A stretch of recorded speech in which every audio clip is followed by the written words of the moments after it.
G'day everyone, it's Lenny Clifford here. I'm the host of the RFOX AMA here with Benny Fairbank, the RFOX CEO and co-founder. And we also have Luke Fairbank over here, who's the cameraman for today. How's everyone going? Yeah, good, thanks, mate. And yourself? Yeah, doing well. Got a new suit and Funky threads, mate. likewise. So, Benny, how do you feel now that we have the MVP up and running and out there? Yeah, I'm much more confident now because we've got the other products about to plug in. So it's really important that we had some base, and we understand this is about function and not form, but really looking forward to getting these other ventures launched and then plugged into what we're seeing here. Yeah, so more products are coming in the next few weeks. Can you say what date those launches are? I can't, but I can say that they are in May. Okay, so coming up, so we've got RFOX TV and also the NFT MVP, right? Yep, that's correct. So both of those will come out. They'll both plug into here. So what you'll start seeing is even on the next iteration, the Bored Ape has been fully rendered now and looks like the actual Bored Ape on the 2D picture. And what we've got is you'll start seeing little things start to get added and implemented, which are in relation to the actual, making sure that we've got TV and NFT examples in this environment. Okay, looking forward to it. So for now, could you give us a quick tour just of the outside, and then maybe we can have a look inside one of the shops? Yeah, sure. Let's go have a look at Minty. So what's the deal with Minty? Yeah, Minty is obviously the Bored Ape that we've bought on behalf of VFOX, and Minty, as you can see in the background, is a landmark. So this space will obviously get a lot bigger, Calanova, and it's really important that we have landmarks in each of the quarters and distinguishing features. And because this is art based, it makes sense to have one of the most popular or the most popular NFT on display as a center point and as a location, a landmark. Yeah, just looking around, we've got buildings as well. Are these going to be the apartments that are coming in later this year? One structure, like a spire, will be the main house of the apartments, but that will, yes, come later this year. But again, this is all about form, function. So all of this form will change. So a lot of what you see now will progress very quickly, starting with the Bored Ape, obviously, and then you're going to start seeing buildings and textures and environment and everything upgrade. We've already seen pictures of what we think Calanova will look like by the final stages. So we'll start to iterate towards that final product as fast as we can. So you'll see updates frequently. Yeah, and for the developments this week, what's being worked on? Yeah, so mainly we're getting ready for the MVP drops for the other products because they're a lot more polished. And what we're doing is working out as a team the most effective way to sort of implement those in a showcase fashion at the same time as also upgrading this environment. So it's a bit of a balancing and juggling act because you've got to make sure that we've got the actual environment ready for those MVPs as they drop, and also working on this as a separate team as far as art development is concerned. Okay, a lot to do. And what about this dome at the back? What's going to happen inside the dome?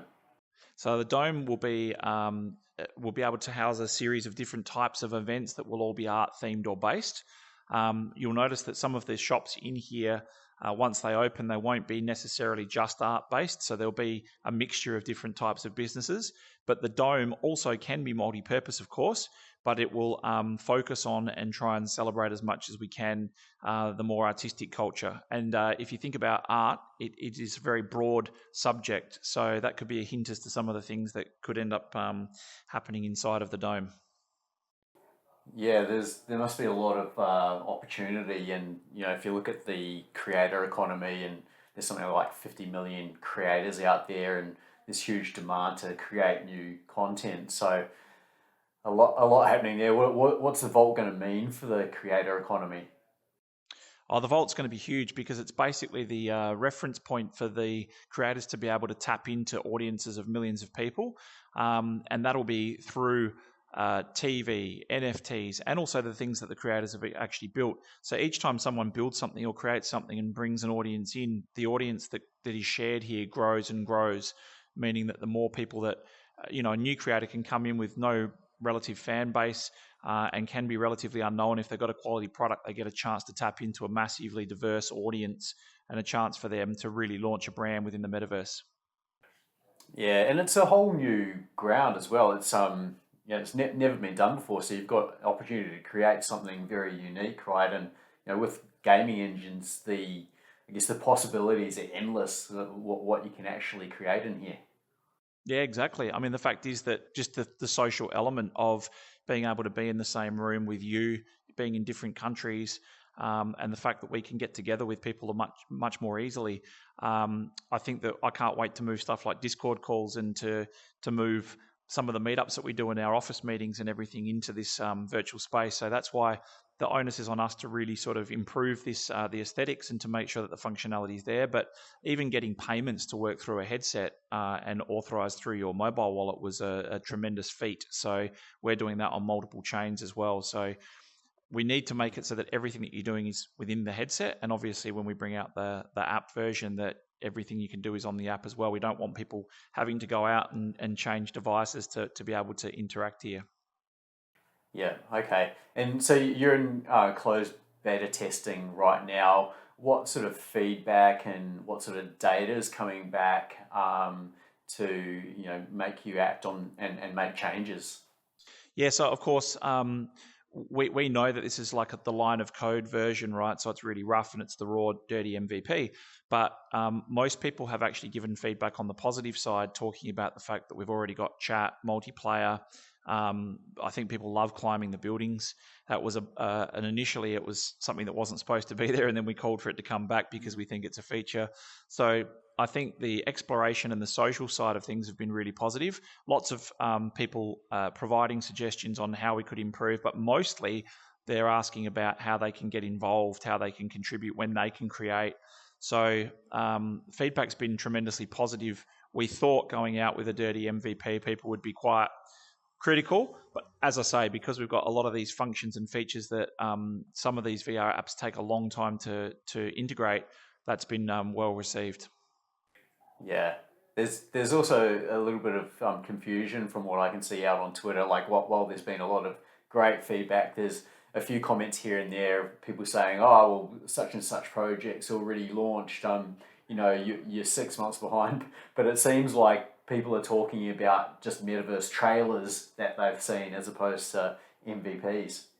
Yeah, I mean, obviously, we're super early, and we're early to the early party. So there's very few examples, and I don't know one other example of a VR headset in a metaverse space where you can go and connect your wallet and make payments. So we're already sort of pushing some of the boundaries in the early stages, and the aesthetic side of things and the visuals can improve over the course of time, but the functionality is really important. So now we've got to start working out how to integrate TV, the NFT platform, and there's a few surprises coming with that product as well. So we're madly trying to work out how to best showcase that in a simple environment like this, and then how to integrate that into a far more complicated environment.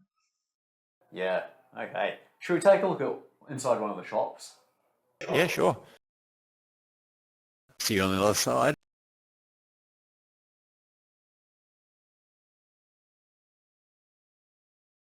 Is that a Kogu bin?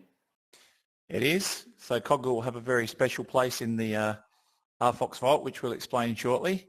But it was designed to have that special place, so can't wait to activate that.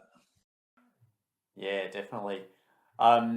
So we're inside shop one now.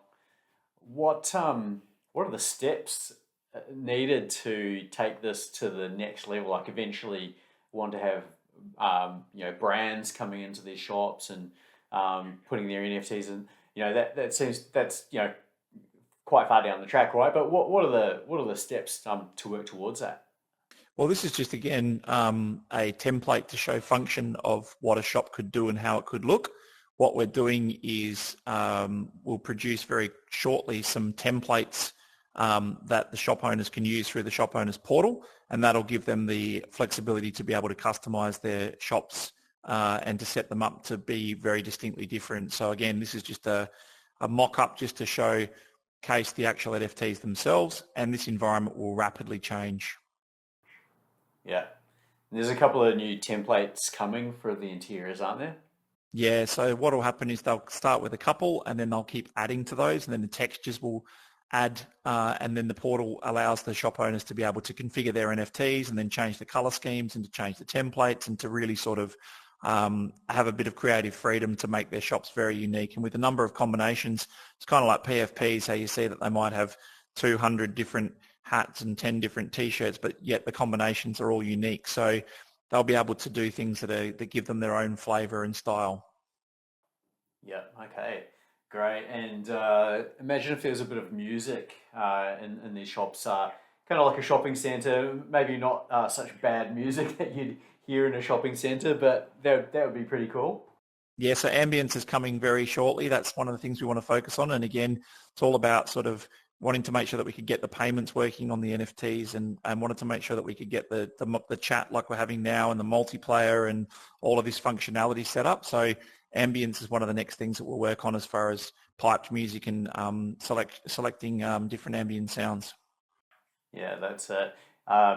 And I think down the track, a great feature would be to have some sort of a shop assistant. So imagine if it was your own shop and you could, literally, be there to help make a sale of your NFT. You could get your sales skills working, right? Yeah, 100%. I think the thing is that having non-player characters and having people working in your store so that you're open 24/7 is definitely coming. Yeah. Okay. Great. So should we head back outside? I think we need to wrap it up pretty quickly if we go back out just for a I'd say final we walk climb a around. building and we jump off because that's probably the most fun you can have at the minute. Definitely, let's do it. All Okay. right, let's head out. So we're back in the middle now. We've respawned here, and now we're going to finish off by climbing up this building here. A little one for beginners, eh? Yeah. You can do the tall ones. They take a while.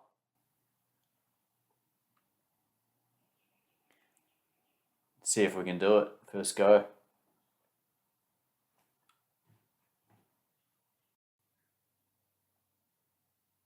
Benny, do you want to finish up? Any final updates for the week? Any final RFOX company updates? Just lots of stuff going into the preparation for the MVP launches this month. Obviously, that's a massive a month to have 2 products launch, so all eyes are on that. And then spending as much time as we can in here talking to the people that are coming in and letting more and more people in as time progresses. So just looking forward to bringing it all together. That's it. Should we jump? Yeah, okay. That's a good way to end it. See you later.